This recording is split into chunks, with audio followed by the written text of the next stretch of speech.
तो दोस्त, मैं आज आप लोग को एक पैसेज पढ़ के बताने जा रहा हूँ जो कि बैंकिंग से रिलेटेड है। ठीक है, कैसे बैंकिंग सेक्टर में कॉम्प्लेक्स टर्म को यूज करके हमें बेवकूफ़ बनाया जाता है। ठीक है, तो आप यहाँ से ये पैसेज पढ़ लेना और नीचे एमसीक्यू सवाल है उसको लगा लेना। और ये देखो, क्लिक हेयर एक बटन है, यहाँ पे आप लोग क्लिक करोगे तो सारे डिफ़िकल्ट वर्ड इसमें मैं डाल दिया हूँ, वो आपके काम में आ जाएगा। ठीक है, अब मैं इसको पैसेज को पढ़ता हूँ आपके साथ और आप बड़े ध्यान से इसको सुनना। ठीक है, तो बैंकिंग ऑन ऑफस्केशन। ठीक है, तो ऑफस्केशन मतलब होता है एंजाइटी।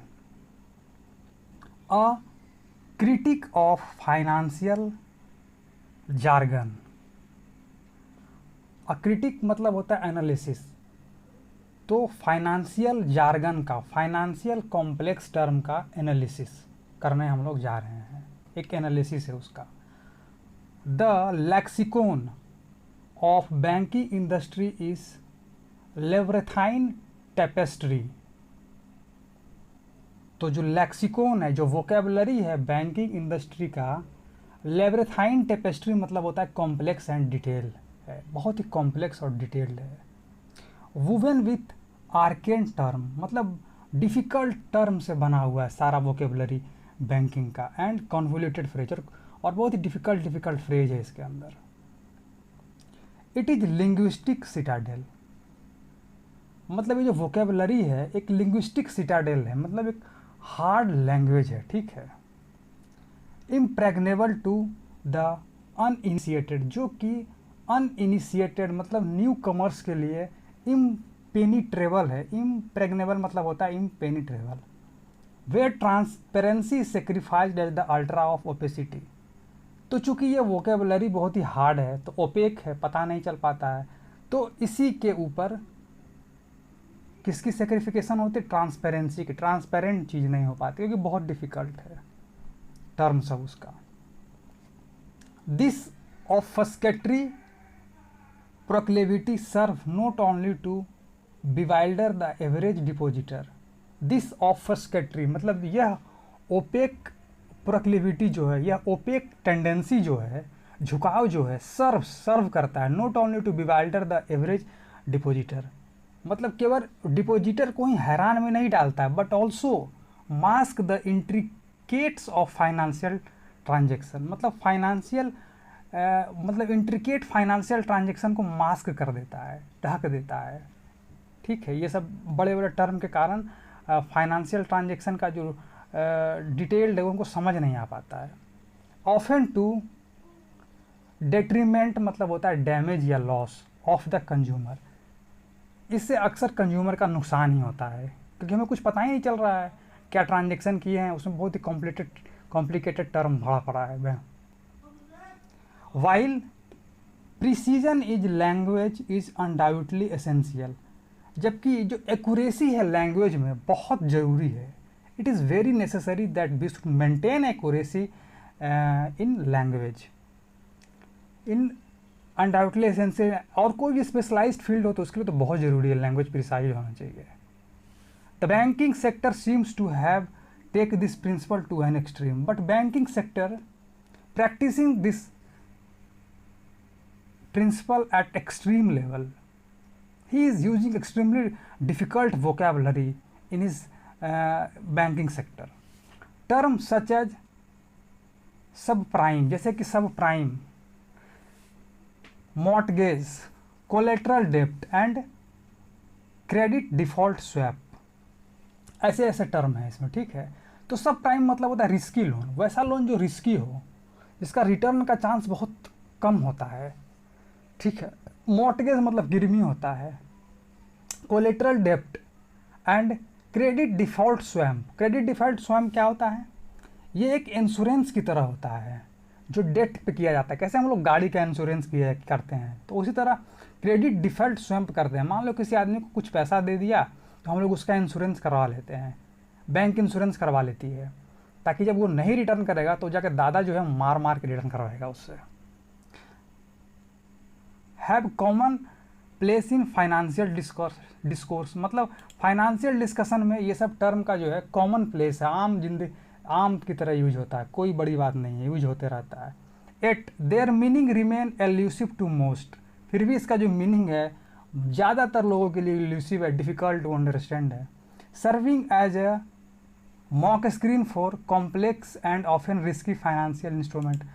तो अब चूंकि इसका वर्ड बहुत ज़्यादा कॉम्प्लेक्स है, डिटेल्ड है, डिफ़िकल्ट है, तो ये मॉक स्क्रीन की तरह काम करता है, रिस्की फाइनेंशियल इंस्ट्रूमेंट की तरह। बड़ा सा एक पर्चा दे देगा, कठिन कठिन इंग्लिश लिखा हुआ है, फाइनेंशियल इंस्ट्रूमेंट लिखा हुआ है, कोई भी लोन लेकर फंस जाओ, कुछ समझ ही नहीं आ रहा है। तो ये सब वर्ड क्या है, एक स्मोक स्क्रीन की तरह काम करता है, लोगों को बचाता है, फ्रॉड करने में हेल्प करता है, ठीक है। तो यही काम है इसका। द लिंग्विस्टिक लैब्रिथिन, द लिंग्विस्टिक लैब्रिथिन, जो लैंग्वेज के बेसिस पे कॉम्प्लिकेसी है, is not merely an academic concern. ये बस एकेडमिक कंसर्न नहीं है कि चलो नहीं आ रहा, ये एकेडमिक्स की बात है कि नहीं पता है, कॉम्प्लिकेटेड टर्म है, को क्या दिक्कत है, कोई बात नहीं है, नहीं पता तो नहीं पता। नहीं भाई, इसके बहुत ही it has far reaching implication, इसका बहुत फार रीचिंग इम्प्लीकेशन है कंज्यूमर प्रोटेक्शन के लिए इसका बहुत बड़ा प्रभाव पड़ता है नहीं आने से कंज्यूमर के प्रोटेक्शन पे। अपने आप को सेफ नहीं महसूस कर पाता कंज्यूमर नहीं पता होने से। When consumer are unable to comprehend the term and condition of their financial product, नहीं समझ पाते हैं, वेन कंज्यूमर समझ पाते हैं, inform decision become a camera जो भी हो, नहीं camera, informed decision become camera. जब लोगों को समझ में नहीं आता है तो इन्फॉर्म डिसीजन मेकिंग मतलब इंफॉर्मेशन के बेसिस पे लिए जाने वाला जो डिसीजन है एक ड्रीम बन जाता है। हम बिना इंफॉर्मेशन के ऊपर डिसीजन लेते हैं अंधेरे में, क्योंकि समझ नहीं आ रहा वहाँ पे कुछ, इन्फॉर्म डिसीजन नहीं ले पाते हैं। The result is a populace susceptibility to predatory legendary practice. The result is populace susceptible to मतलब जो पीपल ससेप्टेबल टू मतलब पॉपुलस मतलब होता है people prone to predatory leading practices, मतलब गलत प्रैक्टिसेस के लोग शिकार हो जाते हैं। And other form of financial exploitation, और other form of financial exploitation उनके साथ होता है। It is imperative that the banking industry recognize is responsibility to communicate clearly and concisely. ये बहुत ही ज़रूरी है कि बैंकिंग इंडस्ट्री अपने रिस्पॉन्सिबिलिटी को पहचाने और क्लियरली और कॉन्क्लूसिव और कंसाइजली कम्युनिकेट करे। While it may be tempting, ये अट्रैक्टिव हो सकता है, टू श्रूड मतलब hide financial product in aura of complexity, मतलब फाइनेंशियल प्रोडक्ट को कॉम्प्लेक्सिटी के कर्टेन में हाइड करना बहुत ही टेम्पटिंग हो सकता है, अट्रैक्टिव हो सकता है, लोगों को धोखा देना। इसीलिए such a strategy is ultimately counter productive, मतलब बट ये इस तरह का स्ट्रेटजी जो है काउंटर प्रोडक्टिव है। By adopting more transparent approach bank can foster trust and build a stronger relation with the consumer. ज़्यादा ट्रांसपेरेंट अप्रोच को अगर तुम यूज करोगे तो लोगों का विश्वास जीतोगे, ज़्यादा अच्छा लोग से रिलेशन बनेगा। ये बताइए ये कहा जा रहा है इसमें।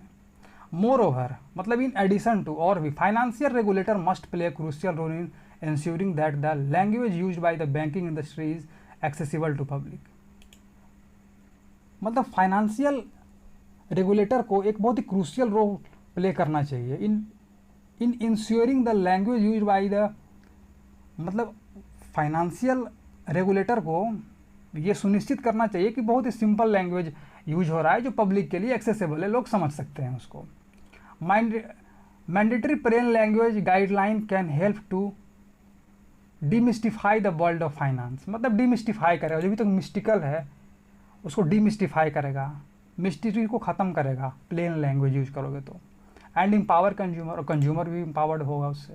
इन conclusion the banking industry penchant, the banking industry का जो इंक्लिनेशन है for obfuscation is disservice to its customer, मतलब in conclusion banking industry penchant, banking industry penchant मतलब inclination for complicacy is disservice, ये मतलब डिससर्विस करना हुआ अपने कस्टमर का। अगर बैंकिंग इंडस्ट्री कॉम्प्लिकेटेड टर्म को यूज कर रही है अपने बैंकिंग इंस्ट्रूमेंट में, प्रोडक्ट में, तो वो डिससर्विस करना हुआ कस्टमर को, सर्विस नहीं दे रहे हो भाई।